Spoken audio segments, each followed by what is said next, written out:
Meus irmãos, hoje última aula do livro Epístolas Paulinas e vamos estudar as epístolas pastorais, cartas pastorais. Essas cartas pastorais levam este nome pelo fato de serem endereçadas a pessoas que faziam parte da liderança no período que Paulo escreve a esses homens. Então, também conhecida como cartas pessoais, carta que Paulo envia aos seus cooperadores do ministério, que é 2 de Timóteo, 1 a Tito e Filemon, que é considerada praticamente um bilhete, porque é uma escrita muito breve com algumas recomendações. Então, essas cartas, segundo coloca aqui o comentarista para nós, é de suma importância. Por quê? Porque ela não fala simplesmente, quando nós temos aí o título Cartas Pastorais, não quer dizer que é direcionada a pastores, simplesmente. E sim, que são orientações pastorais para uma igreja, para um povo, para um grupo de destinatário. E visto que essas cartas contêm muitas repreensões, exortações, admoestações sobre como deve ser a vida do cristão, então é muito importante para nós também, para todos, não líderes apenas, mas para todos nós atentarmos para as palavras de Paulo nestas cartas. Outros sim, são últimas orientações de Paulo, são orientações que estão lá no final do seu ministério. Então são orientações de alguém que já é maduro, Ele mesmo, quando escreve a carta a Filemon, ele disse: eu sou um velho. Então não é uma carta escrita na paixão da adolescência, na emoção da juventude. É uma carta escrita por alguém que já tem muita experiência no cristianismo e que devemos atentar, que devemos observar essas palavras. Nós vamos analisar alguns textos, não dá para analisar todos, porém vamos analisar algumas coisas e ver essas orientações, o que cabe a nós, crentes em Cristo Jesus, seguir essas orientações, o que cabe nós fazermos, Só para nós deixarmos aqui uma certa sequência, Paulo escreve, as últimas cartas ficariam assim, Colossenses,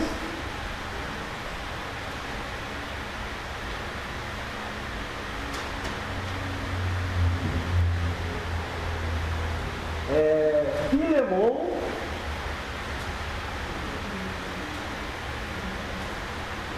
essa carta aqui foi enviada junto.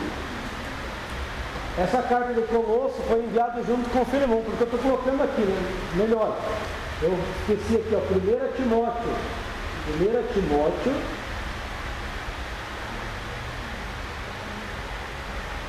Ó, 1 Timóteo. Colossenses, Filemon, juntas, Por que juntas? Lembra que eu falei que ia comentar com vocês na aula passada e acabei não comentando. Deixa eu pegar aqui. Ó, Colossenses capítulo 4. Diz assim, versículo 9.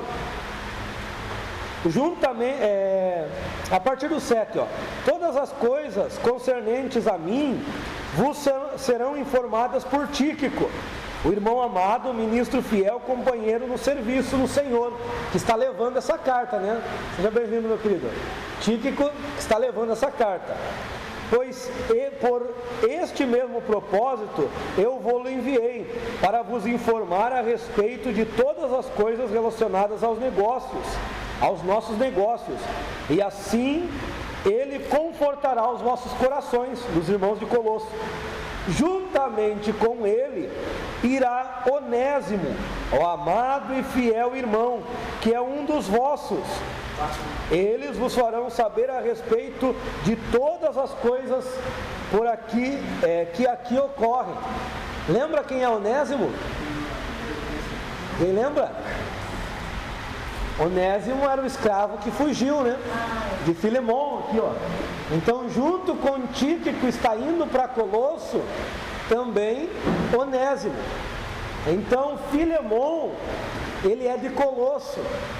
Filemon era aquele que abrigou, segundo historiadores, é o que abrigou a igreja em sua casa. Ele era uma pessoa rica, tinha posse de servos, uma pessoa rica que tinha um cenáculo, né? um salão, vamos dizer assim, que abrigou a sua família, a igreja de Cristo em sua casa. Há quem diga que a esposa dele também fazia parte da liderança e seu filho fazia parte da liderança, e seu filho é citado aqui, segundo esses historiadores. Quem que é o filho dele?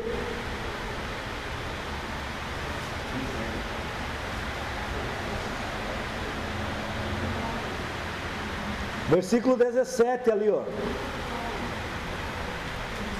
Dizei a Arquipo: atenta para o ministério que recebeu do Senhor, a fim de cumprirdes perfeitamente. Arquipo, que é o pastor da igreja de Colosso. Onésimo também, Filemon também estava na liderança dessa igreja, uma pessoa respeitada. Mas uma coisa me chama a atenção aqui, que vai estar muito nas cartas pastorais: atenta para cumprir perfeitamente o teu ministério. Olha só que interessante, né? Deus nos dá ministério, Jesus nos deu ministério que necessitamos cumprir perfeitamente. Não é de qualquer maneira, né? Nós devemos nos aplicar para cumprir o ministério que Cristo nos confiou. Então essas cartas são enviadas juntas. Depois nós temos Tito, a carta de Paulo a Tito, e por fim, segunda epístola a Timóteo, que é o último escrito de Paulo, é o último escrito do apóstolo Paulo. Então uma ordem, né? Ficaria primeiro Timóteo, daí segunda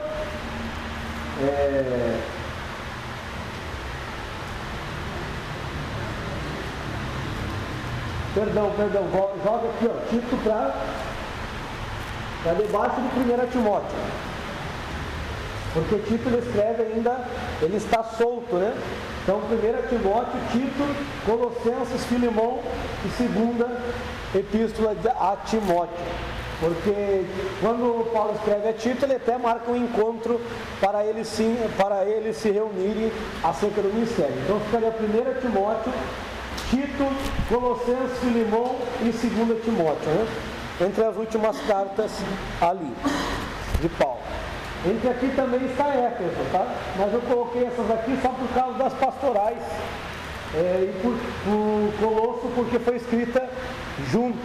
Só para os irmãos terem noção, né? Isso perto do ano 64, né? Entre o ano 62 e 64, mais ou menos depois de Cristo. A igreja já está mais organizada, a igreja já tem presbíteros, já tem diáconos, a igreja já é já está melhor organizada, não é uma igreja que está aí nos seus primórdios, é uma igreja que está organizada e que Paulo orienta, principalmente Timóteo e Tito aqui, justamente na questão de organização da igreja, como devem ser os obreiros dessa igreja. Lembrando que a figura de Timóteo, que é considerado filho, né, filho na fé de Paulo, ele vai se converter aproximadamente, o estudo mais aproximado que eu cheguei foi esse. O comentarista que coloca 15 anos. Eu cheguei a um estudo que eu considero mais aproximado porque vi várias posições. Que ele se converte aproximadamente quando ele tem 9 anos, junto com a sua mãe e sua avó, né, Lloyd e Eunice, na primeira viagem missionária de Paulo.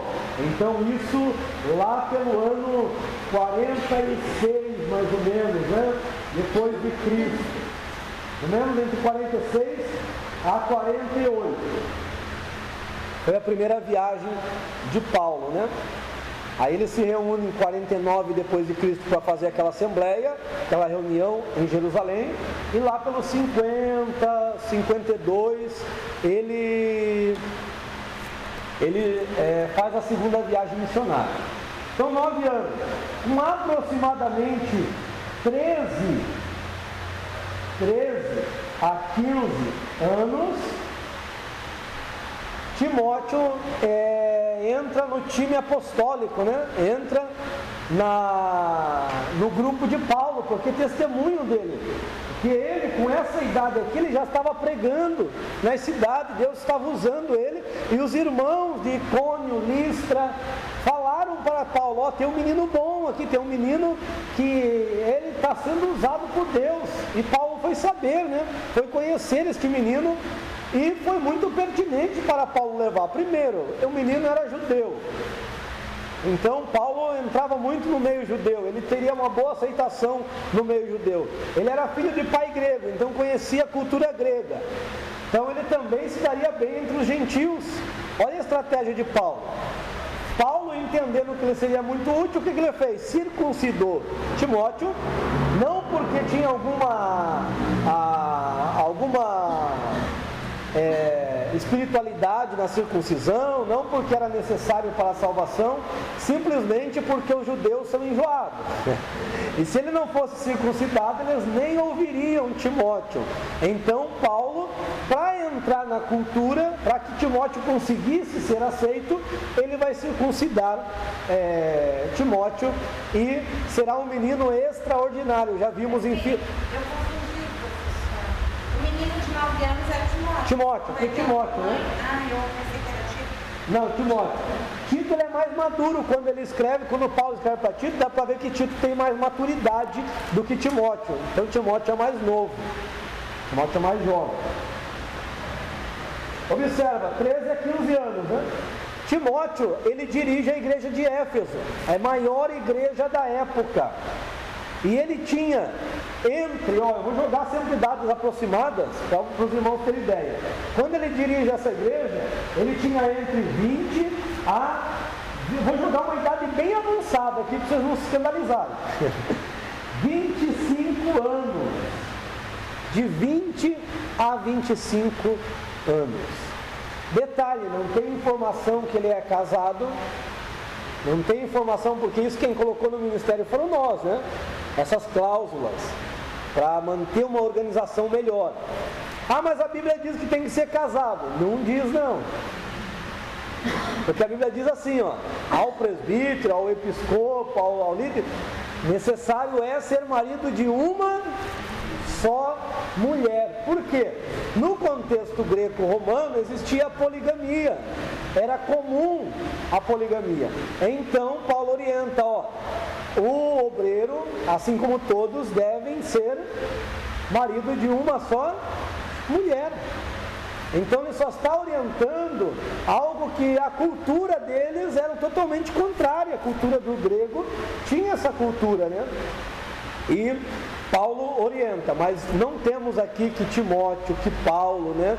Ele tinha sido barrado do ministério por estar na vida de solteiro, né? Então, isso aí nós colocamos porque a organização cresceu e precisa ser ordeira. Mas nada impede de um pastor que tenha visão e tiver alguém com maturidade e ele quiser consagrar, aí vai de pastor para pastor aceitar a bronca, né? Há pastores, por exemplo, no Paraná, é impossível você chegar de diácono dentro da Assembleia. Se você não for casado. Um ou outro chegaram ali porque em Matinhos aconteceu, mas é caso bem esporádico, né? Mas é quase impossível, é exceção. Mas outras cidades, outros estados já consagram. Eu já conheci evangelistas, né, que são solteiros. Então, vai muito de como o estado, como a cidade trabalha, como o pastor, né, trabalha. Vai muito dessa análise, tá certo? Mas ministério é Deus quem dá, independe de carteirinha ou não, né? Quem tem, não precisa de credencial para provar que tem, né? Deus confirma o seu ministério. Então, qual que é o objetivo de Paulo escrever para Timóteo aqui, ó? Que está na primeira carta, quando Paulo escreve a primeira carta, está dirigindo a igreja de Éfeso. Qual que era o objetivo? Orientar. Porque Paulo tem por objetivo deixar ele como seu sucessor no ministério, na obra do Senhor. Então ele vai orientar em todos os aspectos a Timóteo para que ele seja um bom obreiro, um obreiro de valor, um obreiro que saiba cumprir o seu ministério. Inclusive, ele vai orientar aqui, ó, já no capítulo 1, né? Ele orienta para que ele siga em amor a doutrina, para que ele tenha ali o versículo 5, que o fim do mandamento é o amor, procedente de um coração puro, uma consciência e de uma boa consciência, uma fé não fingida, nunca se apartando da verdade, tal desejando ser mestres da lei, sem entender nem o que dizem, né? Muitos estão assim, ó, porque se entregaram à vaidade. E hoje é bem pertinente a nosso tempo, né? Muitos querendo ser mestres, mas nem entendem, nem sabem o que dizem. Então, infelizmente, temos esse contexto. Aqui ele fala mais ligado aos judaizantes, né? Muitos querendo ser mestres da lei, não se judaizantes na época, que eram judeus, queriam ser mestres da lei, mas não sabiam o que falavam, quem dirá esses brasileiros aí, não? Que querem judaizar a igreja, né? Se judaizante Paulo repreendeu sendo judeu, quem dirá essas igrejas aí que cumprem festa de tabernáculo, né? A igreja do sétimo dia, eles nem cumprem direito o sábado. Eles dizem que cumprem, mas eles não cumprem o sábado como tem que ser cumprido pela Torá. Então, às vezes a gente quer ser legalista, mas nem entendemos. Paulo nunca fala contra a lei, mas ele coloca a superioridade da fé, da graça. Olha o que ele diz no 8: nós, no entanto, sabemos que a lei é boa, se dela alguém usa legitimamente, conhecendo isso, que a lei não foi dada para o homem justo, mas para os ilegais e insubordinados, para os ímpios e pecadores, para os sacrílegos e os profanadores, para os parricidas e matricidas, e para os homicidas, fornicários, sodomitas, para os sequestradores, mentirosos, perjuros, para qualquer coisa que for contrária à sã doutrina.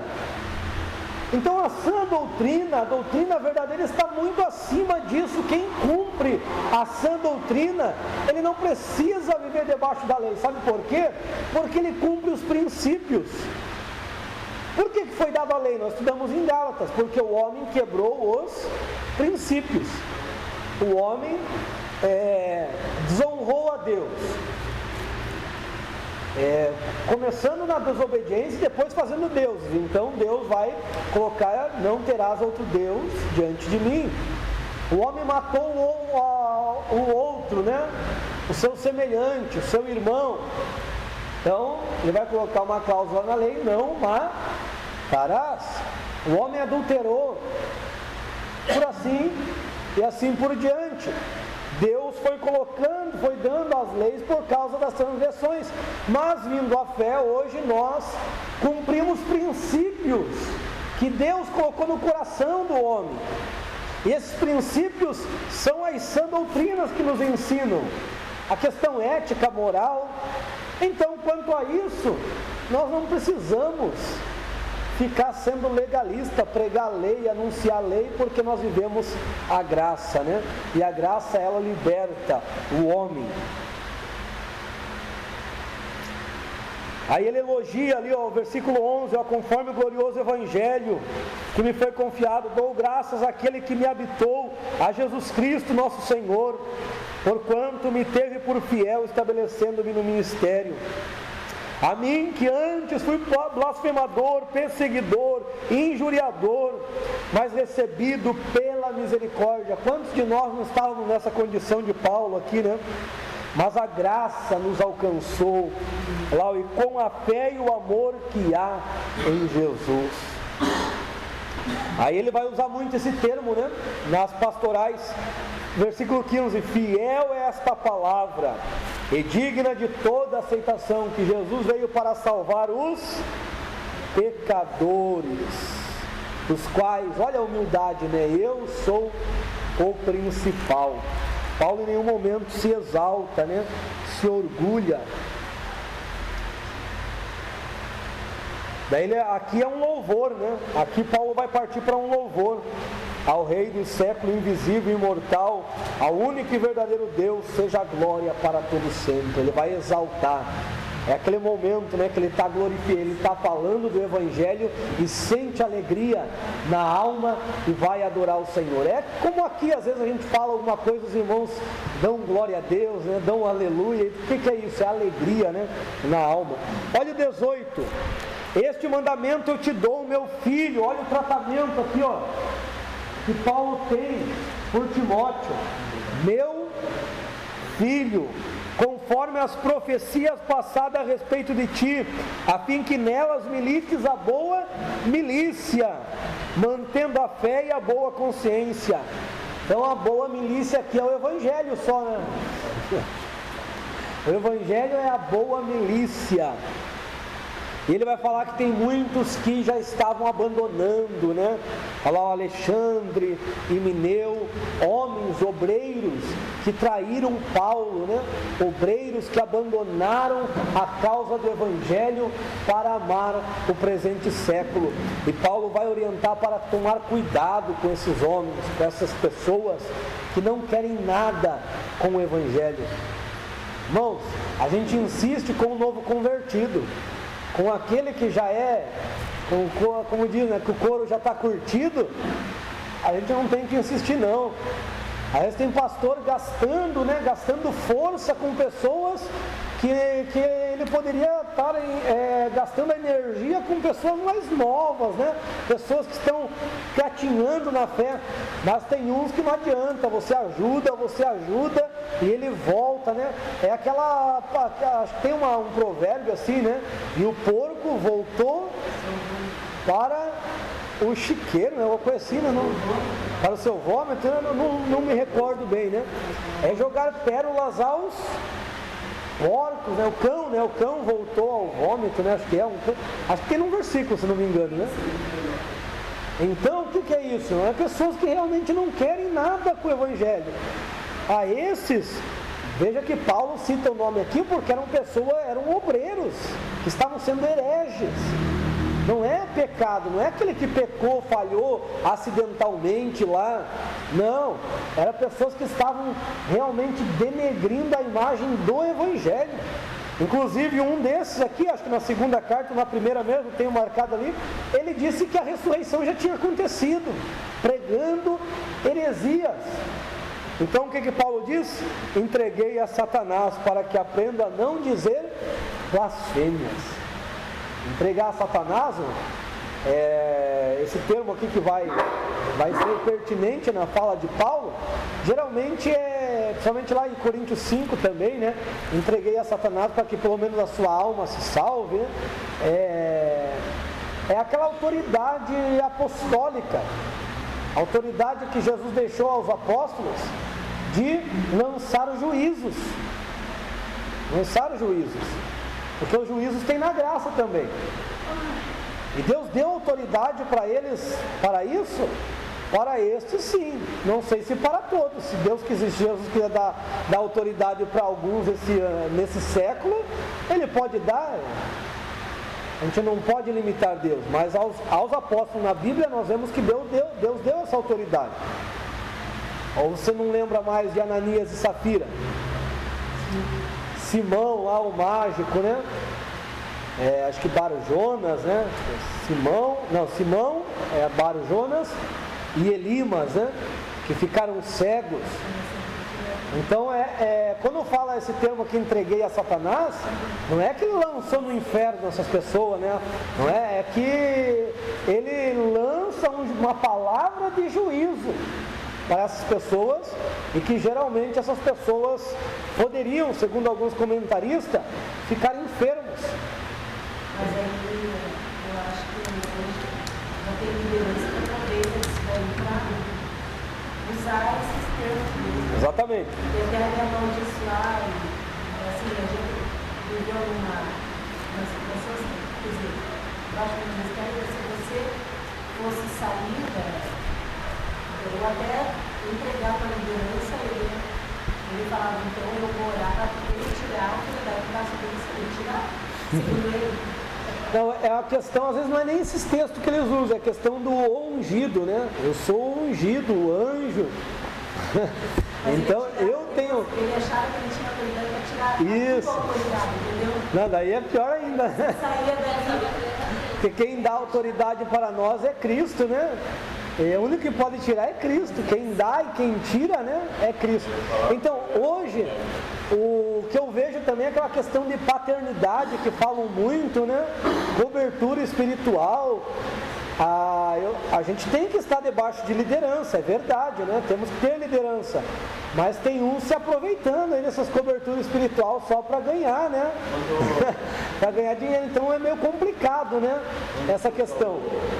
É muito importante ter alguém que você aprenda, com quem você possa se espelhar, né? Mas tem uns que é isso aqui, né? Quando o senhor falou em Elineu e Alexandre, eu também pensando nisso. Quando eu entreguei a Satanás, e quando nós saímos do ministério, começamos aqui, a coisa parece que funcionou dessa forma. Eles são rebeldes. Eu nunca acreditei. É sempre, é normal, né? É normal. Eu sou considerado rebelde pelos meus irmãos e nem saí da Assembleia, imagina se eu saísse. Mas não tem nada a ver que eu rebelde, né? Não, mas geralmente é assim, né? O nosso amor em Cristo só vale, né? Por isso que Paulo sempre fala, né? O amor não seja fingido, só vale enquanto a pessoa está ali do lado. Se ela decide caminhar o seu próprio caminho, já é rebelde, é desviado, é todos pejorativos, né? Isso é normal, né? Isso, infelizmente. Isso acontece muito, isso não é só no meio de vocês, não. Isso acontece muito. Posso falar uma coisa? Diga, meu querido. É sobre isso mesmo, porque dá a impressão que nós não fomos ungidos por Deus. Foi Deus que nos ungiu. Porque se nós saímos, Ele nos chama, o pastor nos chama, para tirar a unção. Descarrego, vamos fazer a unção de descarrego da unção. Descarrego da unção, né? Vocês não podem sair com muita unção, deixa eu tirar um pouquinho.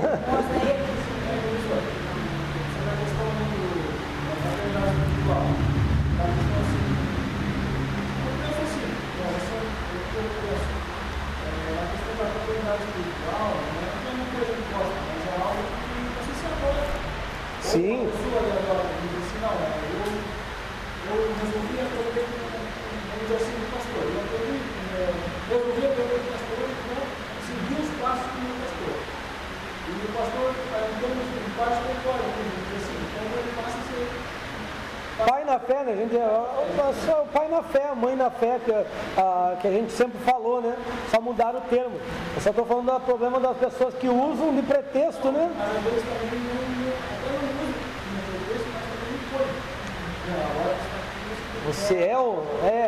Você é querer um domínio, né? É verdade, né? Eu, por exemplo, na questão de pastoral, eu estou para ser sincero, eu posso considerar poucos pastores que foram meus pastores. Olha que na minha igreja muitos pastores passaram, mas poucos realmente me apacentaram. Então, hoje eu estou com um pastor lá que é uma benção, né? Nosso pastor. mas poucos realmente me ajudaram a desenvolver. E como eu não tinha referencial perto, próximo, né, eu fui buscar um referencial no Brasil, né? E foi quem me ensinou, quem me ajudou, quem realmente desenvolveu, né, o conhecimento, né, e me instruiu, e ainda me instrui em vários pontos, não é só biblicamente. Então, é necessário nós termos alguém, e isso é um grande problema, principalmente para pastores, né? Nós temos que elogiar essas igrejas, né, que seguem essa linha da paternidade, porque até os pastores são orientados a ter um discipulador, né? Isso é bom, porque tem muitos pastores sofrendo aí por não ter com quem desabafar, com quem falar, e se ele tem alguém, alguma liderança para chegar, isso é maravilhoso, porque a nossa liderança, eu digo a metodologia assembleiana, nós temos lá os pastores, daí eu tenho um pastor presidente, mas é só nível de grau, porque apacentar, eu digo lá da minha região pelo menos, vou usar, né, porque aqui em Paranaguá não sei como é, mas o pastor presidente não é pastor dos obreiros, nem conhece às vezes os obreiros, e ele deveria ser primeiramente pastor dos obreiros. Porque se tem lá um pastor na sede, que ele não é o pastor, tem um dirigente na sede, então ele não é o pastor local da sede, ele é o pastor do campo. E mais precisamente de quem? Quem que ele tem que apacentar? Ele tem que apacentar os obreiros. Por quê? A igreja local tem o seu pastor. Então ele precisa estar perto dos obreiros, ele precisa conhecer os obreiros. E isso muitas vezes nós vemos que não acontece, que eles vão mais para o lado administrativo da coisa, né? E às vezes não cuidam e exigem. Peraí, como que eu vou exigir do meu filho que eu nem cuidei, né? Que eu nem ensinei? Então, para eles ensina o que? Venha terça-feira aqui, venha no dia. Porque é fácil, né? É só meia horinha que ele fica lá, 40 minutos. Mas ensino não é isso. Ensino a quem é pai aí, mãe, sabe que ensino é uma vida, né? Requer tempo, requer esforço. E isso poucos pastores estão querendo fazer, né? Daí nisso se aproveita os marqueteiros aí para criar aí a paternidade espiritual, né? A cobertura, né? Espiritual. Então é por causa dessa situação. E são bons, né? São pessoas de Deus, né? Mas não sei, né? Há controvérsias, né? Quando você quer ganhar com o Evangelho, né? E eu não vejo isso na Bíblia, né? Um lucro com o Evangelho. Tem que ter lucro para o Evangelho, né? Aí essas pessoas, como elas são boas, criam na mente das pessoas aí, porque ele vai achar barreira no lugar onde ele está, daí cria na mente das pessoas essa questão de querer abrir o próprio lugar, né? Eu não digo o contexto que aconteceu com vocês, que uma boa parte da igreja, se uma boa parte da igreja saiu e veio com vocês aqui, é porque realmente era para o pastor analisar lá, alguma coisa estava errado com a minha liderança, né? Agora, quando um sai para montar um negócio à parte, aí é meio complicado. Então, sempre a gente tem que analisar os contextos, né? Só tipo de curiosidade para vocês lá, então vocês não são ligados aqui? A Paranaguá não, é outro campo. São campos, né? Aqui no litoral, cada município, vamos dizer assim, é um campo eclesiástico, né? E todos. Daí tem a quarta região. Tem a quarta região, que é todos os 7 municípios aqui litorâneos. Essa quarta região que eu não lembro quem está como presidente. Era o Simão Vilec, lá de Guaratuba, mas parece que mudou a presidência. O José Alves é pastor presidente de Paranaguá. Porém, ele tem responsabilidade aí nessa quarta região. Ele tem, o meu pastor lá, presidente, ele tem também essa responsabilidade. Então funciona assim, né? O Paraná dividiu aí por regiões, né? Para ficar sempre ter essas reuniões eclesiásticas para o bom andamento, né? Mas cada município geralmente é um campo, né? Cada município. Certo? E daí tem o pastor presidente do estado, né? Geral, né? Que é esqueci o nome da abençoada. Uma coisa, Tércio, não lembro se é Tércio, me esqueci o nome. Vamos lá, irmãos? Capítulo 2, ele orienta a orar por todos os homens, todos, inclusive aqui as autoridades, reis, para que vivamos tranquilamente. Irmãos, Paulo está dentro de um contexto em que ele entende a parte profética. Nós também temos a parte profética, mas Paulo vive a parte profética revelada de 4 reinos, por exemplo. Deus revelou, porque Deus revelou o reinado da Babilônia, revelou o reinado do Medo-Persa, da Grécia e de Roma, e Paulo vive nesse período de Roma. Todo esse período profético que começou com a Babilônia, como nós estudamos em Profetas, é o período profético, é o tempo dos gentios. Mas Paulo vive exatamente em um dos governos que Deus mostrou. Então Paulo ele orienta sempre a orar, a não causar revolução, porque o Evangelho não é revolucionário para você implantar um reino aqui. O Evangelho ele faz parte de um reino espiritual. Então Paulo orienta a orar pelas autoridades para que eles vivam bem, até porque Paulo, muito em breve, já seria preso. Então havia a necessidade de nós orarmos pelas nossas autoridades para que nós tenhamos liberdade de pregar o Evangelho. Só que porém, que nos difere do tempo de Paulo. No tempo de Paulo não existia democracia. Passava de família, né? Ou general que guerreava contra o outro, mas geralmente família, os Césares ali, né? Agora nós temos o contexto democrático. Então, além de orar, nós temos que votar bem. Temos que ter consciência de voto. O problema de nós vermos um Brasil dentro da corrupção, que foram mais de 7 bilhões, só descoberto pela Lava Jato, fora o que ainda não chegou à tona. Sabe o que é 700 bilhões, irmão? Meu pastor disse que o regime não é democrático, é teocrático.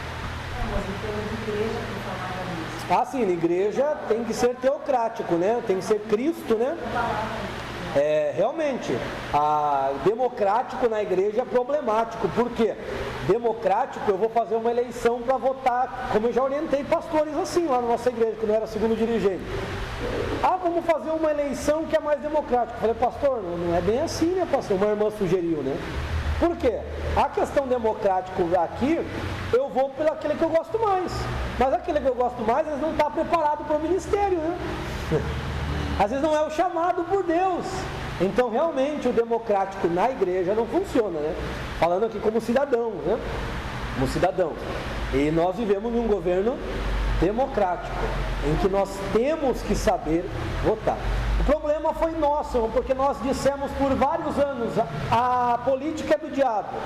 Nós falamos na igreja quantos anos, né? O diabo pegou e abraçou, irmão, e ainda fez aliança com o pessoal da igreja para entrar. Porque na primeira gestão lá, ele só entrou por causa do apoio dos evangélicos, né? Inclusive que o Malafaia foi considerado lá o conselheiro, né, na primeira gestão do governo. E ele, não só ele, vários pastores foram enganados. Ser enganado, irmão, acontece. Agora não podemos permanecer no engano, né? Então, que possamos fazer essa escolha. Agora só temos uma escolha, né? Presidente. As outras escolhas já foram feitas. Se entrou bom, se não entrou, nós temos 4 anos aí E vocês sabem que não precisa ser, a gente sempre dizia, 4 anos passa logo. Mas você viu que 2 anos aí de governo Temer, quanta coisa prejudicial pode acontecer. Então, não temos que ter mais essa mentalidade, temos que parar com essa mentalidade e orientar sempre os mais jovens, orientar os mais de idade, porque a nossa política está feia mesmo, tá? Nosso quadro político está feio, mas nós temos que orientar todos a exercer aí o seu papel cidadão, mesmo que a lei já liberou, né, para não votar mais, porque para eles, quanto menos pessoas pensantes, né, que a pessoa mais de idade, é mais crítica, mais analítica, quanto menos pessoa pensante, mais jovens votar, é melhor, né? Porque o jovem não tem, eu posso te dizer que eu estou começando a criar consciência política, para mim, quem me falasse para votar, eu votaria. Agora já não, né? Agora a gente já está começando a analisar que é importante esta área, muito importante. Então, que possamos fazer isso, né? Orientar os nossos jovens, orientar nossos irmãos que são mais críticos, aqueles que têm mais experiência, mais idade, né? A exercer o seu papel de cidadão, que é muito importante. A única voz que nós temos a nível nacional, né, é com o voto, certo? Então, além de orar, hoje nós temos que votar. Então, dia 28 me deu um presente, né? Dia 27 é meu aniversário, dia 28 me deu um presente, né? Vote bem. Para que em 2019 nós tenhamos aí um presidente verde e amarelo, né? Não vermelho. Dos males, é o menos ruinzinho aí, né? É o que nós temos aqui, é o que não tem alianças políticas, né? E não tendo essas alianças políticas, na minha concepção, já é o melhor, né? Já é alguma coisa. Já é o melhor, né? Querendo fortalecer a polícia, né? A segurança, já. Paranaguá, que vocês sabem, né? Tá impossível, né? Não só Paranaguá, né? Paranaguá é questão de assalto, né? Mas praia, pelo menos, que tem casas que ficam muito tempo fechadas, que tem de arrombamento, e estão entrando até em casa onde tem gente. Fica à vontade. Aí eu fui votar, né? Daí chegou e tinha um colega meu, só que eu conversar com ele. Puta, ele chegou, daí eu falei, ele estava falando, mexendo com política lá, não sei o que ele estava falando, lá na frente da escola. Daí ele começou a conversar comigo. Eu falei, daí, tudo bem? Eu perguntei, eu comecei a falar. Pois é, cara, esse cara aí está querendo colocar arma na mão do povo. Ele já falou assim, ele já falou errado.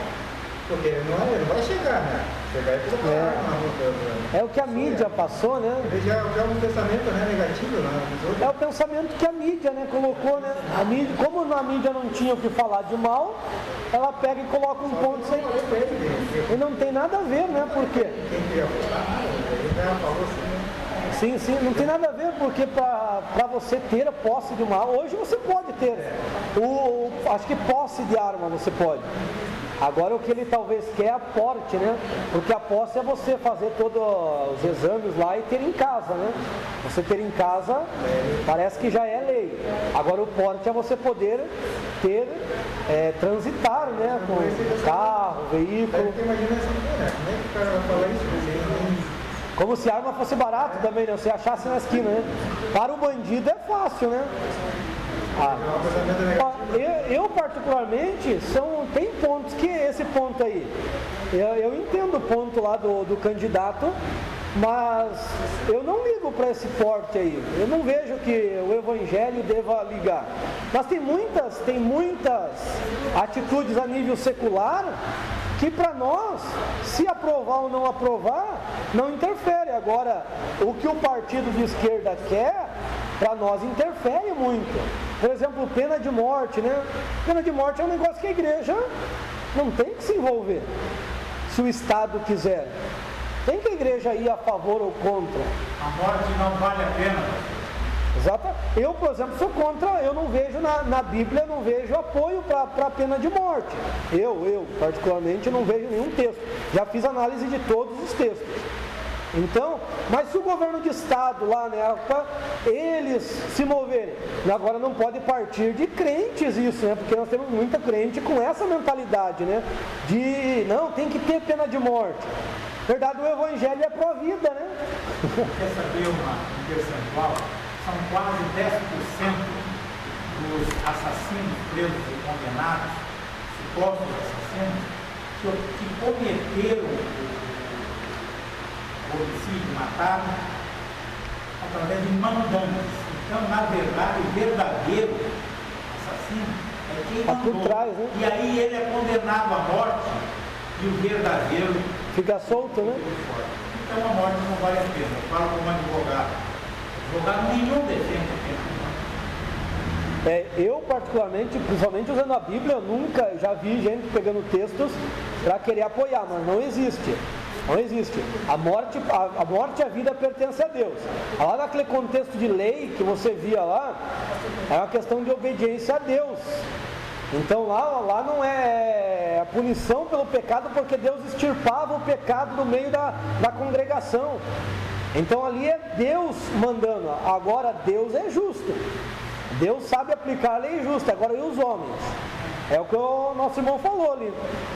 E o homem vai saber aplicar a lei justa? Então eu vejo que há países, até se você ler o desenvolvimento da história dos hebreus, você vai ver que eles passaram a usar mais o perdão do que a pena de morte em si. Então é muito primitivo essa questão de morte, né? Pena de morte. É muito primitivo. E é um regresso. E com certeza é para ser aprovado, não é assim também, né? Isso tudo que jogam na mídia é falácia, né? Onde não pode ir pelo que a mídia fala, porque a mídia, você sabe que ela tem aquele viés para benefício próprio. Então nós temos que analisar independente da grande mídia, porque as grandes mídias, nós temos que analisar igual o SBT. A nossa Constituição possui inúmeras cláusulas que são pétreas. O que significa uma cláusula pétrea? São cláusulas que não podem ser modificadas em hipótese alguma. Então, isso que os adversários vêm falando, que vão retirar o fundo de garantia, que vai diminuir o salário mínimo, isso não pode acontecer, é proibido. É constitucional, né? Não permite. Então é conversa fiada e as pessoas que não entendem ouvem e acham que isso vai acontecer. Reproduz, né? Ele cai. E esses crimes que eu citei, que são demandantes, eles acontecem mais nas regiões mais pobres. O que mais acontece é norte e nordeste do país. É lá onde tem maior quantidade de crimes. Comandantes pagam para o cara comer. E vai ganhar o dinheiro e lá, a necessidade, né? Da família, o advogado vai defendê-lo e ele vai e faz. É lá que acontece mais, bem aonde está o maior problema. Maior é que é onde acontece realmente, né? Essas precariedade é onde a pessoa realmente tenha mais necessidade, né? Eu vejo a conclusão dessa daqui. Não, enquanto tá todas as mídias falando em política, a SBT tá passando no roda-roda Jequiti, né? Não tá nem aí, né? Não tá nem aí pra política, pra fulano A, pra candidato A, candidato B, né? Eles não estão nem aí. Passa a Olimpíada, passa a Copa, eles não estão nem aí, né? Eles seguem a programação deles. Então... É boa, né? Então vamos concluir o 2 aqui para nós pausarmos, né, para o café. Então, é nesse sentido que eu coloquei o SBT ali, né? Tem coisas que... É claro que se a igreja pudesse posicionar num ponto bíblico, aí temos que ter os nossos candidatos da bancada evangélica que colocamos lá, por isso a importância de tê-los para apoiar coisas que não vão contrário aos princípios bíblicos, né? Certo? Então, mas a justiça, né? A gente tem que priorizar a justiça justa, né? Mais justa possível, né?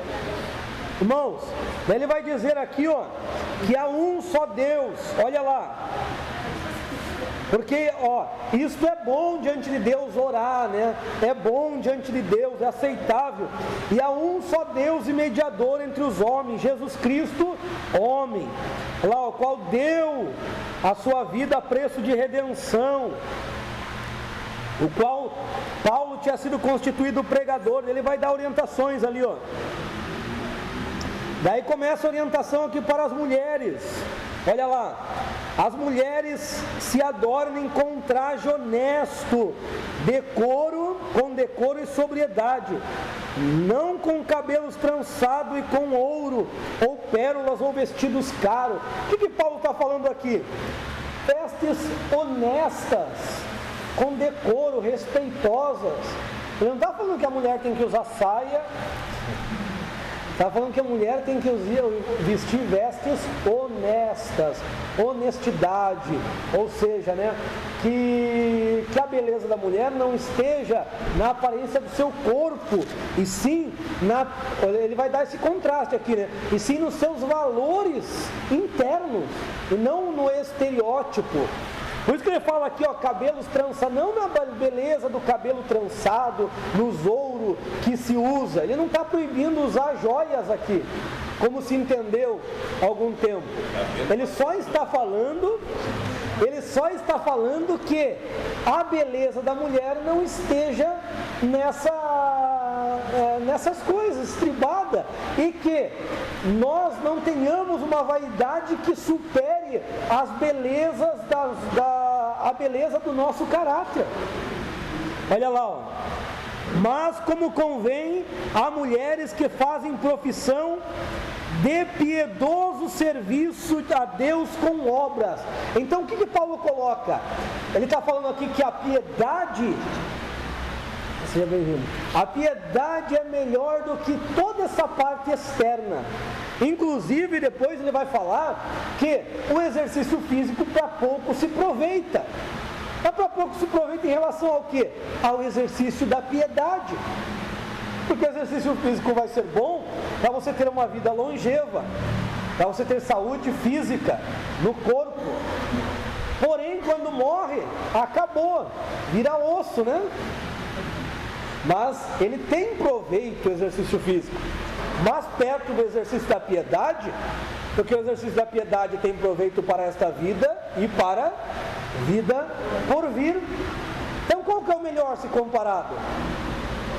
Qual que é o melhor? O ouro que você consegue levar enquanto tem vida ou o serviço piedoso que você vai ser julgado? É aquela coisa que Jesus disse: não ajunteis tesouros na terra, mas ajuntais tesouros no céu. É simplesmente isso. Ele não está falando que a mulher tem que vestir saia até 4 dedos do joelho, não, isso aqui não. Ele coloca aqui o ponto principal: decoro, se portar com decoro, é saber se portar honestamente. Oi? Oi? A barba é outra questão, né? É outra questão que vai muito de igreja, né? Hoje, dentro da Assembleia, ali no Paraná, outros lugares parece que já está tendo, né? Mas dentro da Assembleia tradicional, porque outras também já aceita. Dentro da Assembleia tradicional, o obreiro não usa, né? Não é criticado se usar. Então vai muito de igreja, né?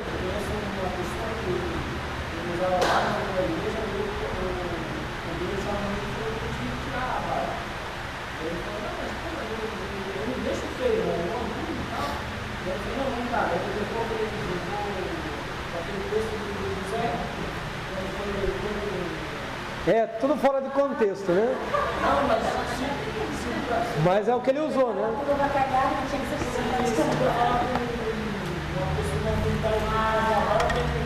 É outros textos que talvez ele não sabia que usa aquele lá, né? Que esteja de rosto limpo, descoberto, refletindo a glória de Deus, em 2 Coríntios 3. Mas ali está falando de não usar máscara, ali tem um contexto, né? Não ser fingido. É tudo textos fora de contexto, não tem na Bíblia isso. Não tem, principalmente por causa da cultura. A cultura eles usavam barba, então não tem como, né? O versículo 11 lá: a mulher aprenda em silêncio e com toda sujeição. Daí o 12: não permito que mulher ensine, nem que exerça autoridade sobre o marido, mas que esteja em silêncio, porque Adão foi formado primeiro e depois Eva, e Adão não foi enganado, mas a mulher, sendo enganada, incorreu na transgressão. No entanto, ela se salvará, gerando filhos, se perseverar com modéstia na fé, no amor e em santidade. O que Paulo está colocando? A mulher, no primeiro século, de maneira alguma, em qualquer reunião, ela não poderia falar. A mulher era excluída, a mulher não votava, a mulher não tinha direito, não fazia parte daquele grupo de elite, né, que era chamado eclésia, os chamados para fora. A mulher não tinha parecer nenhum na sociedade. Então, a mulher era privada de educação básica. A educação se restringia a cuidar bem do lar. Então o que Paulo está colocando? Paulo está colocando o ensino dentro de uma cultura. E nessa cultura, e o Evangelho, ele veio e deu liberdade para as mulheres de atuar. Porém, muitas estavam sendo agressivas, como aconteceu em Corinto. Estavam querendo que a sua voz fosse ouvida à força. Aquelas mulheres, elas estavam falando, mas não falando por falar, não é que elas queriam expressão na igreja. Elas estavam sendo arrogantes, elas estavam sendo grosseiras, estavam querendo se impor. Por isso que ele vem lá no capítulo 11 falando da autoridade. Lembra que nós falamos do cabelo? Acho que nós falamos aqui, né? E cabeça, Deus, cabeça de Cristo, Cristo do homem, o homem. Então, Paulo coloca que o marido, ele tem uma função que Deus deu. A mulher também tem uma função que Deus deu. Então ele começa desde o 11, só que nós pegamos textos sempre isolados, né? E quisemos colocar a goela abaixo, né? Ele diz, a mulher aprenda em sujeição. Por quê? Já é uma coisa nova isso aqui. Porque que marido ensinava a mulher? Agora no Evangelho, a mulher aprenda com o seu marido, reconhecendo que ele é o cabeça. Daí ele diz aqui, ó, não permito que a mulher coloque sobre a autoridade sobre o marido, porque isso foi Deus quem declarou. Então, irmãos, a briga não é com Paulo, a briga é com Deus, né? Que fez o homem primeiro. Por quê?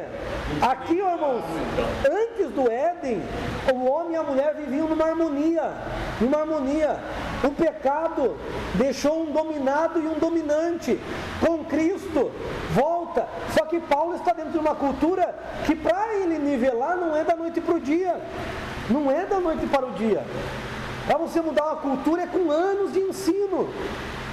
Então você observa, essa cultura coronelista entrou na nossa igreja pentecostal, principalmente a Assembleia, que hoje está sendo dissipada, glória a Deus.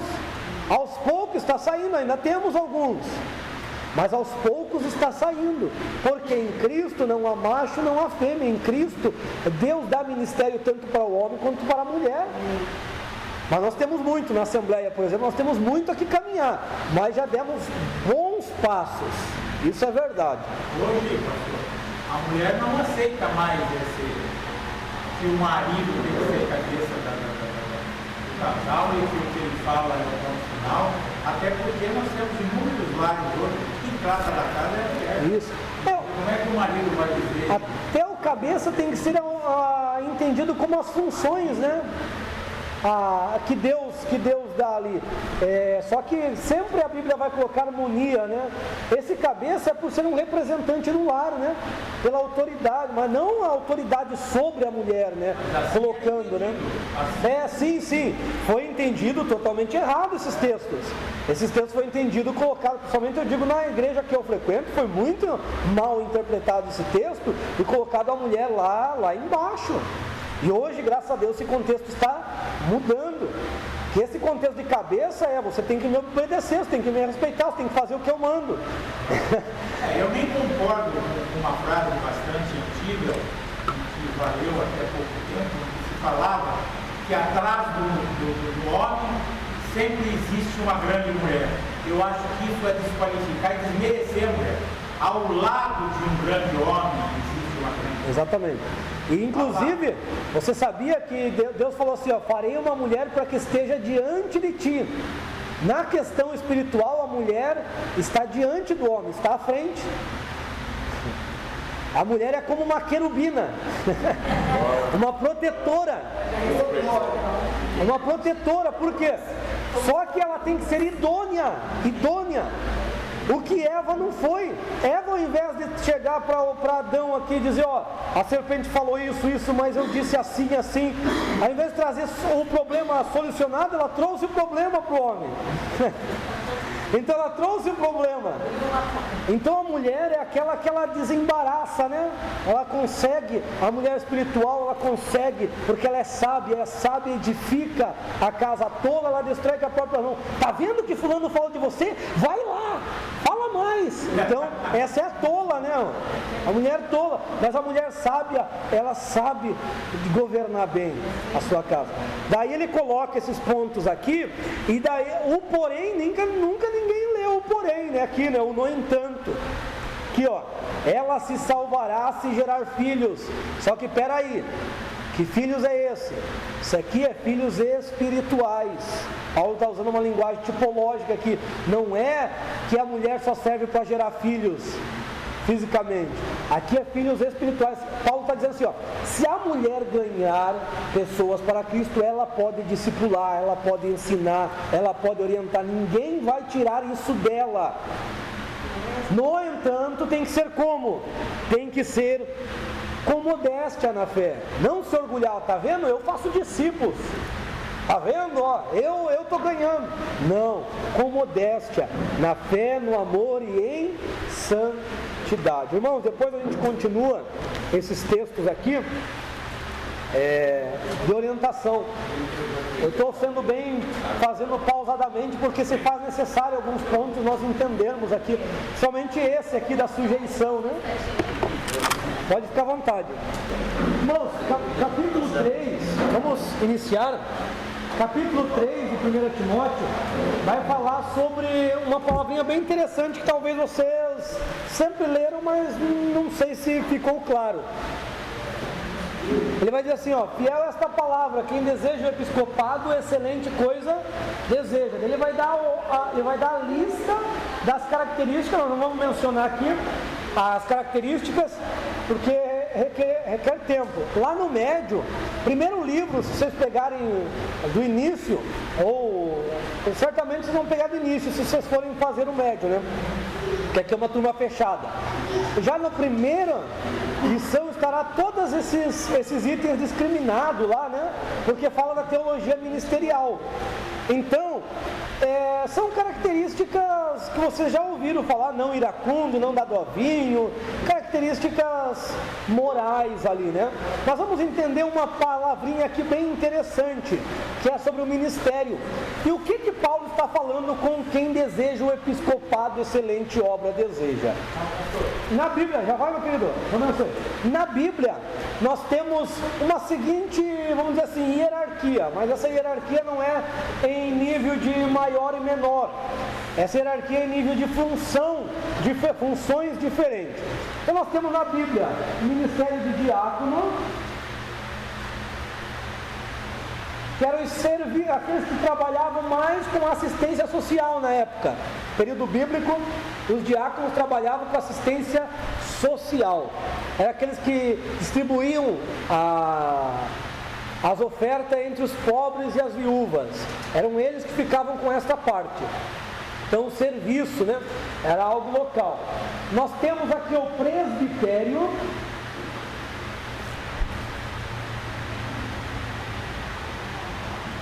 Presbitério, o que entra aqui no presbitério? Qual que é a função do presbitério? Os 5 ministérios de Efésios 4:11.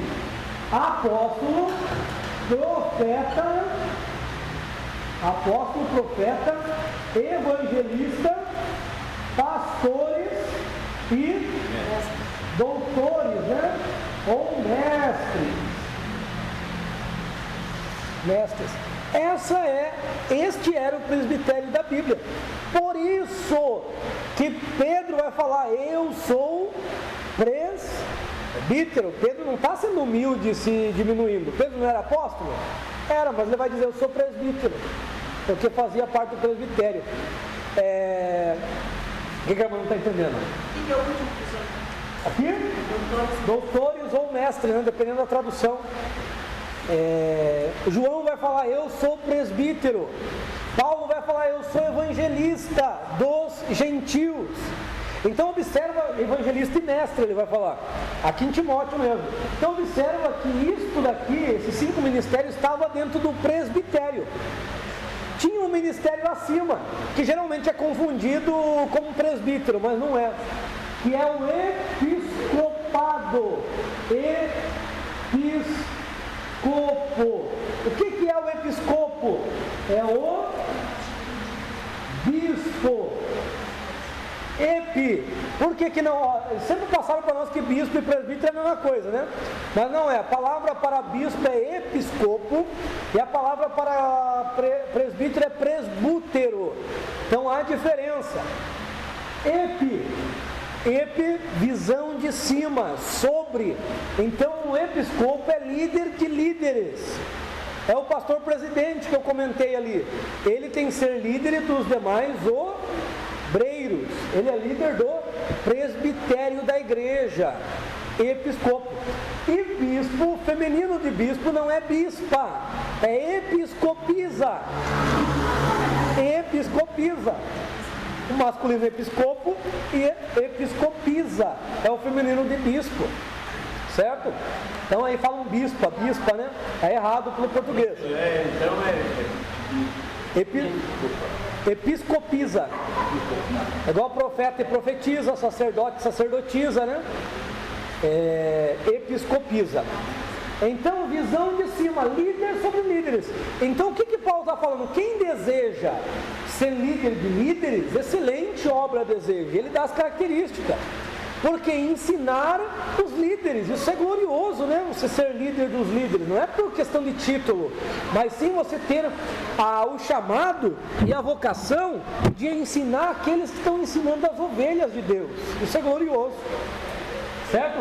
Então essa é uma hierarquia que temos na Bíblia. Diácono local, presbíteros, aqui o presbitério, o apostolado e os profetas tinham uma abrangência mais ampla, os evangelistas, pastores e doutores mais locais, certo? Daí tinham líderes de líderes aqui, que é o episcopo. Isso pelo grego, tá, irmãos? Epi, visão de cima, sobre. Certo? Daí ele vai dar a característica do episcopo, do bispo e também dos diáconos. Então o apóstolo não é o maior. Não. Apóstolo é uma função. Aí esse que é o problema, nosso problema, nós vemos apóstolos como maiores, né? Daí tem gente querendo se consagrar apóstolo aí, né? Dependendo do tamanho da igreja, que se consagra apóstolo. Então até o apóstolo já está quase em descrédito. Agora estão consagrando a matriarca e patriarca, né? Sempre estão achando um modismo, né? Primeiro era missionário, o missionário ficou meio desacreditado, daí era conferencista caiu em descrédito, daí todo mundo virou pastor. Aí pastor ficou em descrédito, agora é apóstolo, apóstolo está ficando, agora é matriarca e patriarca, né?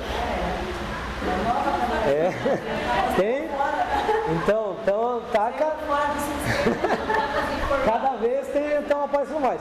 E a Bíblia sempre vai colocar como função. Por isso que Paulo sempre falou, considerai uns aos outros como superiores. Apesar que a gente está falando que está fora, mas da onde a gente veio já chamavam algumas Bíblias de mãe. É meio estranho, né? Mãe se chama lá. Então, é complicado, porque isso é invencionice do homem, né? Para sempre querer dar título. E a Bíblia nunca coloca como título. Detalhe, existe a apostoliza. Não é apóstola, apostoliza. Existe, né? Júnia, Evódia e Sinti, que líderes ali, possivelmente pastoras, que estavam em atrito. Existe, né? Diaconisa, temos a Febe. Então existe ministério feminino na Bíblia, sim. Os coronéis, assim, aquele que defende o patriarcado, que isso vem do judaísmo, migrou para o cristianismo da era cristã próximo ao catolicismo. Na reforma protestante continuou o patriarcado. Porém, agora que nós estamos tendo a oportunidade de ter um conhecimento melhorado da Bíblia, então hoje já começa a ter igualdade aí, começa a ter um ponto melhor aí. Porque existe, a Bíblia não fala aqui em Timóteo as anciãs, que nós vamos ler. A Bíblia fala presbútera. Então, só que não traduziram, porque presbítero era um ministério, né? Era um cargo. Então, no grego, né? Daí seria presbítera, né? Mas do grego presbútera, presbútero. Então tem apostoliza também. Tem mulheres que foram muito estimadas, né? Por exemplo, em Atos fala assim, Áquila e Priscila. Só que quando Paulo vai saudar lá em Romanos, ele coloca Priscila à frente de Áquila, quer dizer que ela teve mais proeminência no ministério, teve mais visibilidade do que o marido no ministério. Por isso que Paulo a saúda primeiro do que seu marido. Então as mulheres no ministério de Paulo, chamar Paulo de machista, no mínimo não conhecer as escrituras, porque Paulo foi um que ajudou muitas mulheres. Mulheres caminhavam junto com ele. Então, capítulo 4, ele vai falar de um período profético que o Espírito Santo diz que muitos iriam dando ouvido à doutrina de demônio. E olha que doutrina de demônio é essa que nós estamos vivendo nesse tempo. Proibindo o casamento e ordenando a abstinência dos manjares que Deus criou para aqueles que creem e conhecem a verdade, os quais devem ser recebidos com ação de graça. Porque tudo aquilo que foi criado por Deus é bom e não há nada que deva ser rejeitado, se for recebido com ação de graça, porque é santificado por meio da palavra de Deus e pela oração. Se estabelecer essa instrução aos irmãos, serás um bom ministro de Jesus Cristo, nutrido na palavra da fé, da boa doutrina, que tem seguido estritamente, mas rejeita as fábulas profanas e exercita na prática da fé, da piedade. 7, né? Olha o 8. Porque o exercício corporal, por pouco tempo, essa aqui está melhor, essa tradução.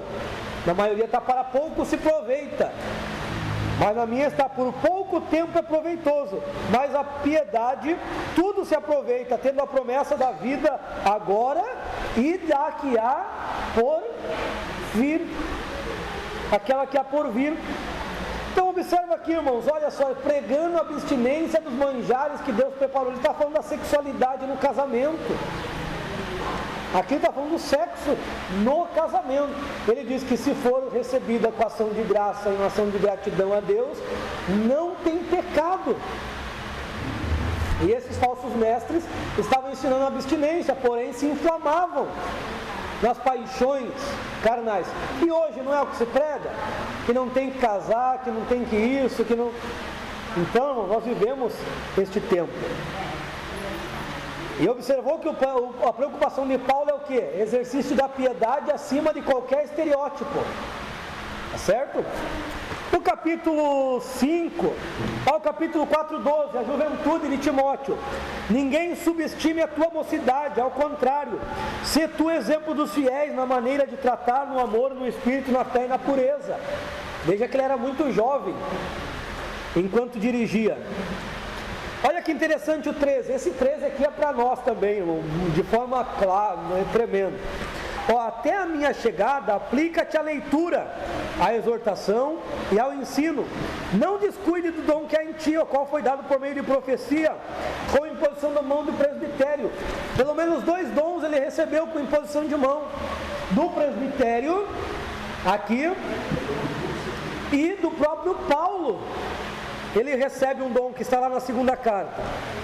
Medita nessas coisas, ocupa inteiramente, 4:15.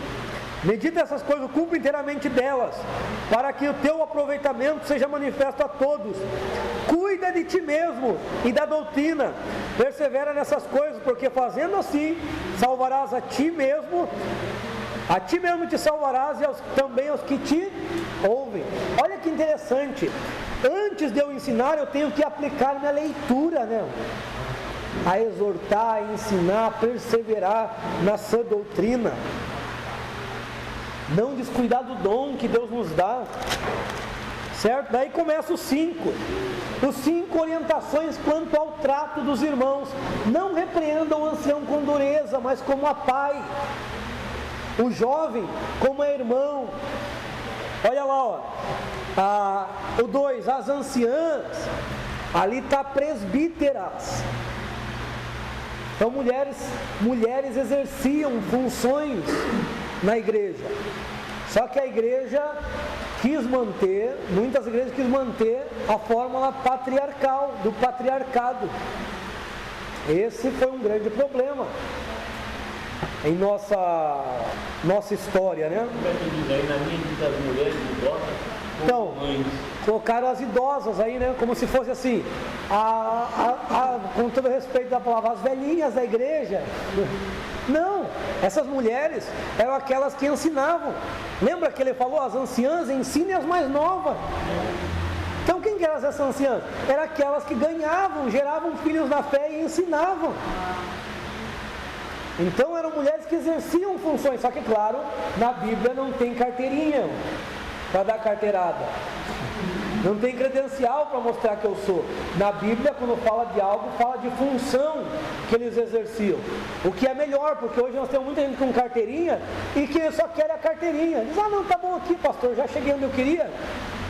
Tá bom o título que eu tenho. E não querem fazer mais nada. Na nossa igreja tem muito disso. O camarada chega a um certo status, não, pastor, não me coloca para nada. Não quero nada. Porque ele só quer o título. Na Bíblia não existia título, existiam as funções exercidas. Certo? Olha o diácono aí onde entra aí no treino. Oi? Diácono. Diácono? Bolsa viúva. Honra com assistência às viúvas que são verdadeiramente necessitadas, porque tinha viúva naquela época que tinha filhos, tinha como se sustentar. Aí ele coloca o quê? Para não ficar pesado para a igreja e umas ter, mesmo não precisando, olha o Bolsa Família aí, né? E umas ter, às vezes não necessitando, para não privar de uma quantidade maior que seja alcançada. Ele vai falar, as que são mesmo, só aquelas acima lá, ó. Mas se alguma viúva tiver filhos ou netos, que este aprenda primeiro a mostrar piedade com a própria família e a devolver a devida recompensa a seus pais, porque isso é agradável diante de Deus. Aquela que realmente é viúva e desamparada, espera em Deus e persevera em rogos e orações dia e noite. Mas a viúva que se entrega aos prazeres, mesmo viva está, porque tinha viúva jaguara naquele tempo também, né? Ordena essas coisas lá, ó. Principalmente aquelas que realmente eram viúvas, né? Porque tinha gente que não estava se fingindo, né? Que realmente estava numa viuvez, mas às vezes eram novas ainda, né? E se entregaram a prazeres e queriam um benefício da igreja, né? Por ser viúva. É aquele negócio, né? Às vezes talvez não queriam nem casar para não perder o benefício da igreja, vamos dizer assim. Porque nós temos um contexto que eu vejo como perigoso. Tem gente que prefere não casar, contrai um novo casamento depois da viuvez, prefere não casar para não perder a pensão. Aí não toma ceia, né? Ou seja, ela rejeita as coisas espirituais por causa do dinheiro, mas casa, novamente por causa de prazeres. Então seria melhor que ela ficasse na viuvez, porque recebendo lá do marido que morreu, e que pudesse participar das bênçãos espirituais, né? Que é a ceia. Agora tem muitas que não fazem para não perder o dinheiro. Eu entendo a questão econômica é difícil, mas irmãos, trocar as coisas espirituais eternas por coisas temporárias é um grande problema, né? Eu acho que Cristo falou que aquele que não come, não bebe, não tem parte comigo. Então para quem conhece, é complicado, né, irmãos? Eu não sei. Eu vejo, por isso que eu digo, eu não sou pastor de ninguém aqui, ó. Uma coisa, joga a bronca pro teu pastor. Mas é complicado, é no mínimo complexo, né? Não sei se tem alguém nessa situação aqui, né? Mas a gente tem que ficar com uma pessoa de casa. Daí continua o benefício. Usa o acreditar. Tem que continuar na igreja. E aí chama o político de corrupto.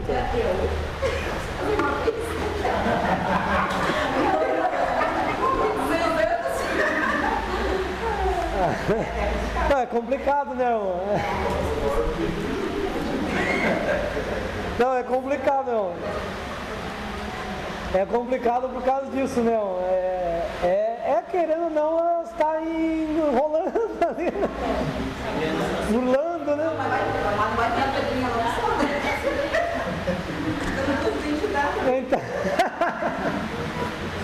Então é complexo essas questões pessoais, particulares, né? Agora Oi? Agora me parece que já pode. Daí tem que ver a questão legal, né? Tem que ver a questão de lei. Tem benefícios que você não perde, né? Parece que tem benefícios que mesmo fazendo. Por isso que eu estou falando que eu vejo na minha análise, às vezes é uma análise. Quando eu falo dessas análises aqui, são particulares, não envolve a teologia em si, né? Uma linha doutrinária. Então, por isso que eu falo minha visão. Mas, porque tem que ver tudo esse parecer aí, lei, legalidade, o teu pastor, o que o teu pastor orienta. Então, é muito complexo, né? Essa parte aí. Por isso que eu coloco sempre quando eu vejo que como Paulo diz, digo eu, não o Senhor, né? Porque tem questões que tem que ser analisadas, né? Na particularidade, né, de cada caso. Certo? Olha lá, os 5, essas orientações. Obrigado. Da viúva, depois olha lá, ó. Não ponha na lista das viúvas ninguém, 9, ninguém com menos de 60 anos, e somente que tenha sido mulher de um só homem. Lembrando aqui, ó, que isso aqui é o dinheiro da igreja, né? Dinheiro das ofertas. Independente, isso aqui está bem independente de benefício de governo aqui, certo? Que fique claro, né? Então é como o irmão falou lá, tem leis lá, tem que ver dentro da lei. Nós temos que procurar seguir a lei, né? Temos que procurar, nós sabemos que nós falhamos em grandes e pequenas coisas. Ninguém aqui eu tenho certeza que é perfeito 100%. Dentro da legalidade, dentro de lei, né? Eu tenho certeza que a gente falha, né? Então, mas esse aqui, ó, é no ponto de igreja, né? Só que hoje a igreja nem, por causa do governo, a igreja nem nem cuida de viúva, né? Nossas igrejas não estão nem aí para viúva, né? Órfãos também eram os mais necessitados da época. Hoje, por que a igreja às vezes não se preocupa? Porque hoje às vezes tem viúva que não é necessitada, né? Não, tem viúva que ganha 10 mil reais aí Então a igreja não tem que. A igreja ela que tem que ajudar a igreja. Tem que dar 2 dízimos. Então, na época eram os menos assistidos, por causa da questão cultural. Ao capítulo 6, ainda continua essas orientações sobre servos, né, os escravos, para não pôr julgo sobre eles. Então continua, né? Aí nós vamos para Tito. Ou melhor, aqui continua 2 Timóteo, né? 2 Timóteo já é uma orientação particular, certo? É uma orientação particular para Timóteo, porque é a pessoa mais próxima de Paulo, é aquele que ele dedicou amor. O outro que era mais próximo de Paulo era Lucas, que era o único que ficou com ele na cadeia. Aqui Paulo está na prisão, 2ª prisão em Roma. A primeira prisão ele ficou em Cesareia, numa casa alugada, né, uma prisão domiciliar. Agora na 2ª prisão ele ficou preso em Roma, com soldados pretorianos à sua volta, e diz a alguns historiadores que ele orava cerca de 18 horas por dia, de joelhos, e os soldados eram obrigados a orar junto, eles convertiam. E as outras ele recebia visita, ele escrevia essas outras horas. Não escreveu muito, escreveu 4 cartas, né? E possivelmente estava escrevendo um livro ali, não sei que livro que é, quem sabe aí, próprio Hebreus, né? Que ele tenha escrito, porque ele fala para Timóteo, traga o pergaminho e os livros, né? Então não sei que livros são esses, né? É só cogitação aqui, nada firmando, né? Para os irmãos. Alguma pergunta? Então isso aqui particular, né? Ele continua orientando a ele a permanecer na fé que habitou na sua avó e na sua mãe. Tá certo? Lá no 1:5. Para que ele reavives o dom que há nele. Olha lá, 1:14. Guarda o bom depósito por intermédio do Espírito Santo que vive dentro de nós. Ó, o Espírito Santo vive dentro de Nós. Aí eu ouvi um pastor questionando, né, a oração do Feliciano, que ele disse: ainda tenho crédito contigo, né? Tá aqui ó, a resposta, né? Só tem crédito quem faz depósito, né? Então ali, ó, guarda o depósito. Então a gente tem que fazer depósito. Sobre para os dias maus. É uma palavra de orientação aqui que nós vamos, para nós entendermos aqui. Ele está orientando ele a permanecer na sã doutrina. Olha o 3:10, a partir do 3:10 lá, ó. Tu, porém, tens seguido a minha doutrina, minha maneira de viver, meu propósito, minha fé, minha paciência, acima do sofrimento, meu amor em ações, minha perseverança, perseguições, aflições. Veja se não era um bom discípulo, né? Agora olha lá o 15, o 14, 3:14. Tu, porém, persevera naquilo que aprendeste e naquilo que foste confirmado, conhecendo a origem do que aprendeste, e que desde a infância aprendeste a Santa Escritura, a quais podem fazer-te sábio para a salvação pela fé em Jesus. Toda Escritura é inspirada por Deus e útil para o ensino, repreensão, né? Aí eu pulei, irmãos. 17, a fim de que o homem de Deus seja perfeitamente maduro e qualificado integralmente para toda boa obra. Olha o 2:15 lá que eu pulei. Procura com diligência apresentar-se aprovado a quem? A Deus, como obreiro que não tem que se envergonhar, que corretamente maneja a palavra da verdade. Nós temos que apresentar aprovado a Deus, não é aos homens, é a Deus. E essa palavra manejar bem quer dizer dar o corte certo. É você saber para que grupo a Bíblia está falando e saber os pontos, né, que ela fala, a quem ela se destina. Por exemplo, eu só vou falar, depois vocês leem em casa. Isaías 61 e Lucas 4:18 é o mesmo texto. Jesus leu o texto de Isaías 61. E lá diz: pregar as boas novas aos cativos, dar vista aos cegos. E no fim, Isaías 61, 1 e 2. No fim diz: e anunciar o ano da vingança de Deus. Não tinha versículos na época. Jesus simplesmente parou em anunciar a benevolência, as boas novas, e não falou da vingança. Por quê? Deu o corte certo, porque Jesus sabia que o tempo da vingança não era aquele era o tempo de boas novas. O tempo da vingança vai começar na grande tribulação. Então o que Jesus fez? Jesus deu o corte certo, para destinar a mensagem plena para aquele tempo, para aquele povo. Então é isso que nós temos que fazer.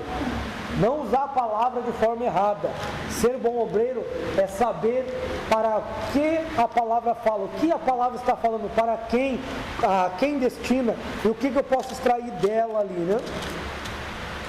O 3, novamente, ele orienta que nos últimos dias, sempre tem uma orientação nos últimos dias, visão profética aqui, viriam obreiros fraudulentos, homens arrogantes, presunçosos, vangloriosos, 18 características pejorativas desses homens, tendo a mente cauterizada, né? Daí ele fala para seguir a sã doutrina. E o capítulo 4 ali, para encerrar, né, que encerra, ele recomenda para que ele pregue sobre Jesus, né, para que ele fale sobre Jesus. Olha o 4:2, pregues a palavra em tempo e fora de tempo, né? Então é isso que nós temos que fazer, né? Ser sóbrio, suporta as aflições. Vamos para Tito. Tito tem um objetivo.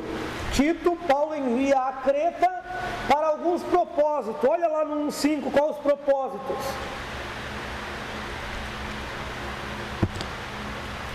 Por esta causa te deixei em Creta, para que pusestes em boa ordem o que ainda está deficiente, e para que em cada cidade estabelecesse presbíteros, como eu te ordenei. Olha que interessante, irmãos, aqui Então a obra em Creta estava meio parada, estava com alguns problemas, e Paulo deu orientação para que Tito fosse lá e consertasse.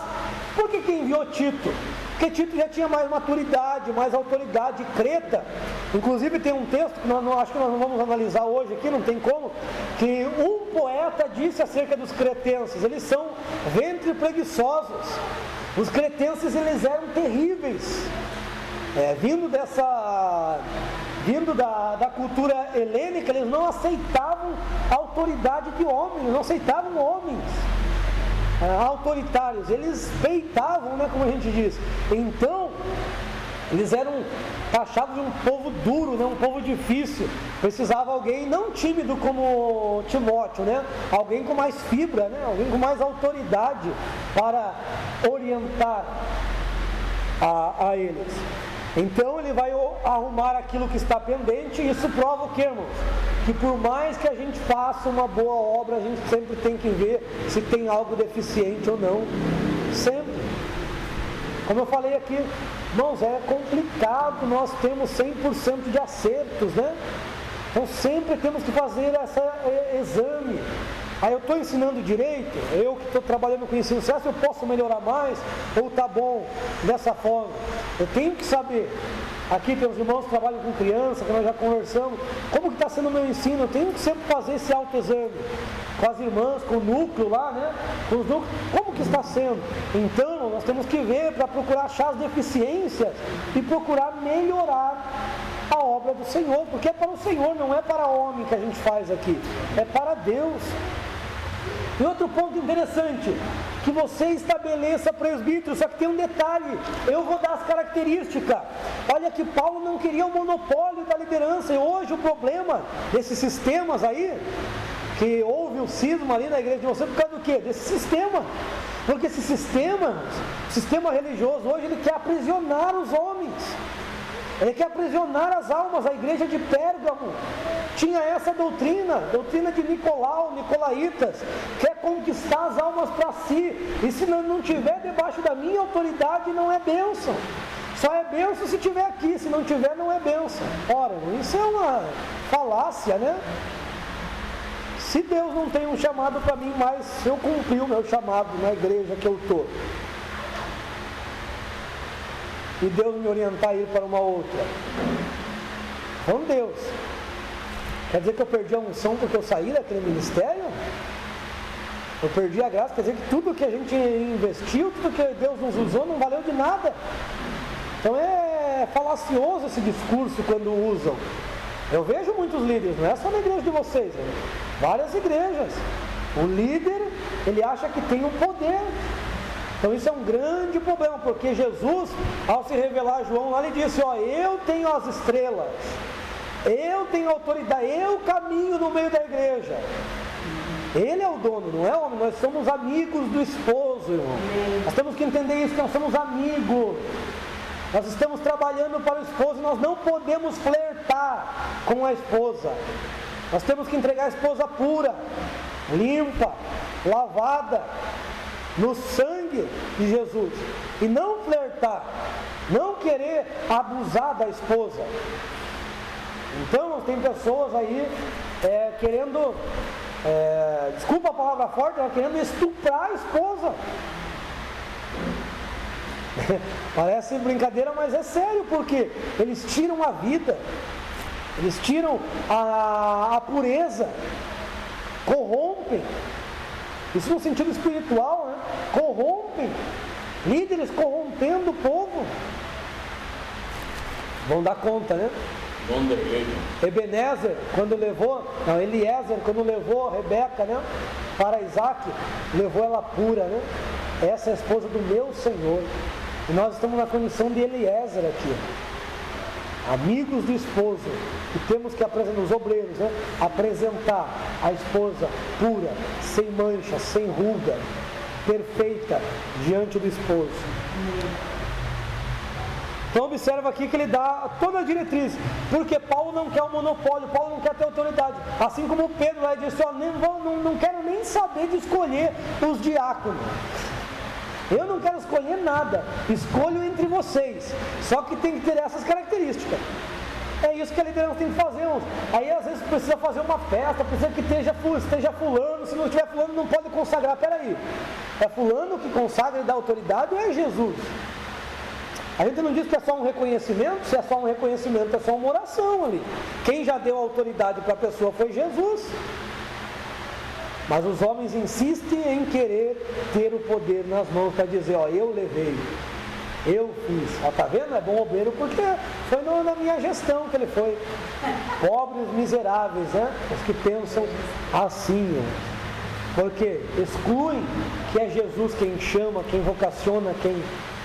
E eles se colocam como eles os responsáveis. Então é complicado isso no nosso meio. Aí ele ensina ali ó, como que a graça se manifestou. O 2,7, a partir do 2,7 lá. Ó, em tudo, faze-te como exemplo de conduta.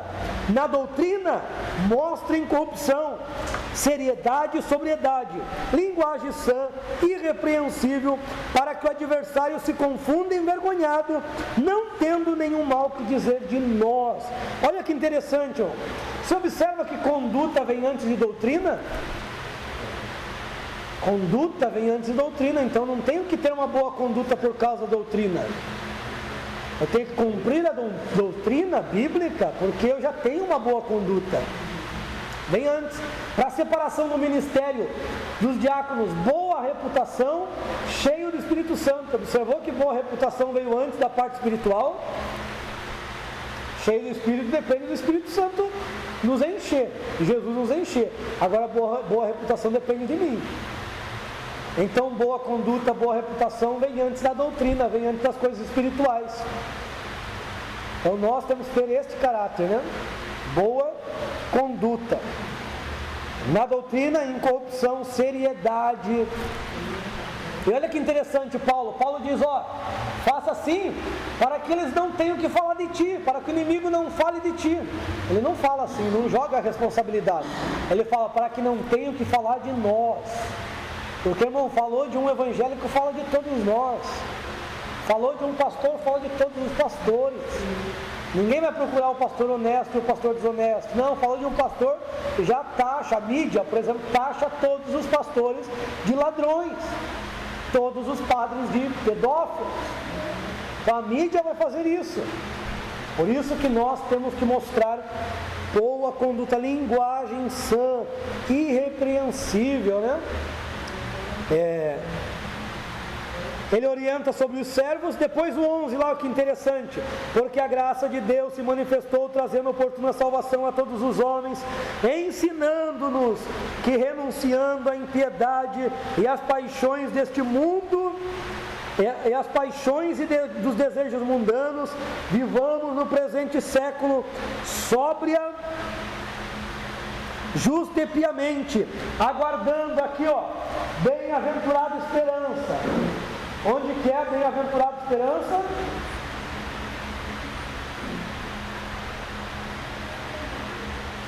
No arrebatamento.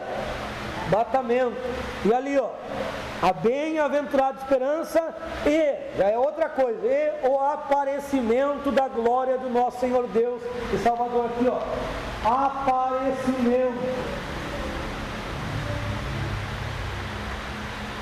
Aqui é a parousia, que chama, né, parousia, ou epifania, né, fania, aparecimento, epifania, não, aparecimento, epifaneia, aparecer, o aparecimento em glória. Então esse aparecimento quer dizer que todo olho verá. Agora, bem-aventurada esperança é para os que aguardam essa bem-aventurada esperança. Para quem tem a esperança. Então, dois eventos distintos. Agora, olha o 3,5 lá, ó, que interessante. Não na virtude das obras da justiça que nós houvéssemos feito, mas segundo a misericórdia que salvou mediante a lavagem da regeneração e renovação pelo Espírito. Regeneração e renovação no grego tem o mesmo significado, que é uma mudança radical para melhor. Só que é em partes diferentes. Por exemplo, o homem, brevemente aqui, o homem, nós vamos estudar doutrinas bíblicas, eu vou mostrar melhor isso aqui. Fazer pequenininho só para o homem, espírito, alma, corpo. Depois eu vou ensinar melhor isso aqui para vocês, coração e mente. A regeneração acontece na alma. A minha alma é regenerada, ou seja, eu tenho uma mudança radical para melhor na alma. A renovação é da mente, aqui ó, renovação. Então ele renova a minha mente também. Transformai-vos pela renovação do vosso entendimento, da vossa mente. A renovação e a transformação, que é a renovação e transformação é da mente. Certo? Cada parte Jesus restaura aqui. Cada parte do ser Jesus restaura. E nós vamos aprender isso mais para frente. O homem caiu, mas Cristo restaurou tudo. Na verdade só tem uma parte que não restaurou ainda e que aguarda, né? Que é o corpo. O corpo aguarda a posse de Deus. Tá certo? Eu queria mostrar para os irmãos esse ponto aqui.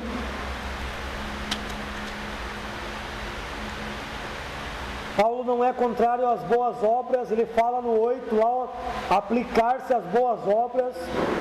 Olha lá o 9, evita questões tolas, genealogias, contendas, debate acerca da lei, porque são inúteis e fúteis. Olha lá, ó. O homem faccioso, que divide, que tem espírito de divisão, orienta a primeira e a segunda, mas rejeita. Tem momentos que Paulo fala, convém tapar-lhe a boca. Que esses não falem, porque tem pessoas que realmente não podem falar no nosso meio, porque eles dividem o povo, eles causam murmuração entre o povo. Não temos que dar voz a esses aí, porque esses são aqueles falsos mestres, não são pessoas que falam por ignorância, pessoas que falam para causar contenda, divisão. Vamos para o bilhete? Filemão, para encerrar a prova semana que vem, né? Passou o gabarito já está lá o gabarito, vai ser passado o gabarito, irmãos. Estudem, se apliquem, certo? Uma semana vocês têm aí para estudar com o gabarito correto, então é um tempo suficiente. Então, qual que é o objetivo da carta de Filemão? Orientar Filemão acerca de Onésimo. E olha ali, ó. O 2, para você ver que tem uma mulher aqui que se comparada a Arquipo aqui, ó. E a nossa irmã Áfia e a Arquipo, nosso companheiro na congregação que está em tua casa, na casa de Filemão. Certo? Então essa Áfia aqui pode ser mãe, né? Dizem que é mãe de Arquipo, né? E o pai é o Filemão. Mas ambos eram líderes. E o que ele vai orientar? Olha ali, ó, 10, a partir do 10. Rogo-te por meu filho Onésimo, que ingerei nas minhas prisões, porque Onésimo roubou. Filemão, Onésimo, segundo alguns historiadores, ele era aquele escravo de orelha furada, escravo livre que aceitou continuar a vida de escravidão. Aí eles furavam a orelha. E Onésimo foi para Roma, porque Roma vendia uma cera, né, que tampava, não só isso, mas várias coisas. Aí quando alguma coisa era pura, diziam que é sem cera. Daí vem a palavra sincero, né? Sem cera, é pura.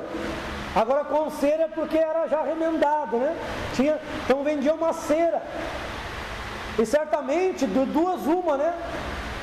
Ou Onésimo ouviu do Evangelho por alguém e orientaram ele a pedir mais orientações de Paulo, ou Onésimo foi preso em Roma.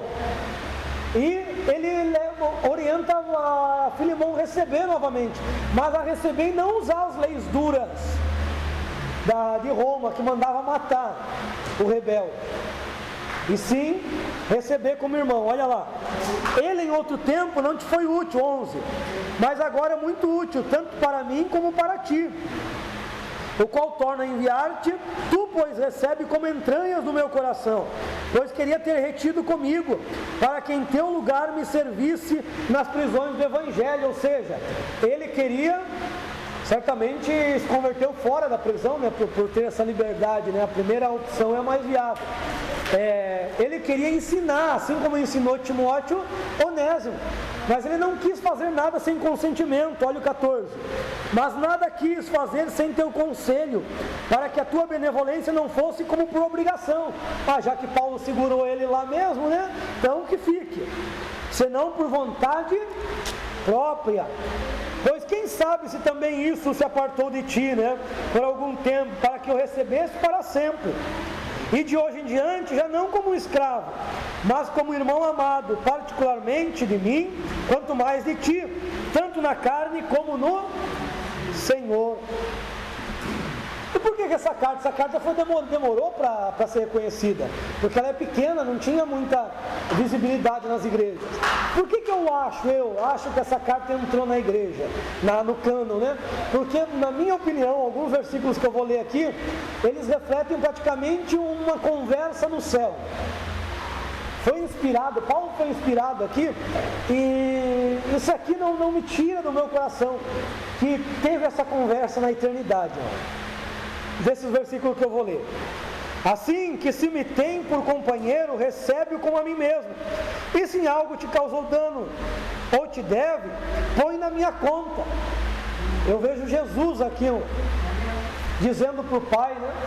O pai querendo trazer juízo para a terra, e o pai dizendo, e o filho dizendo, mas o Senhor me ama, o Senhor me tem por companheiro.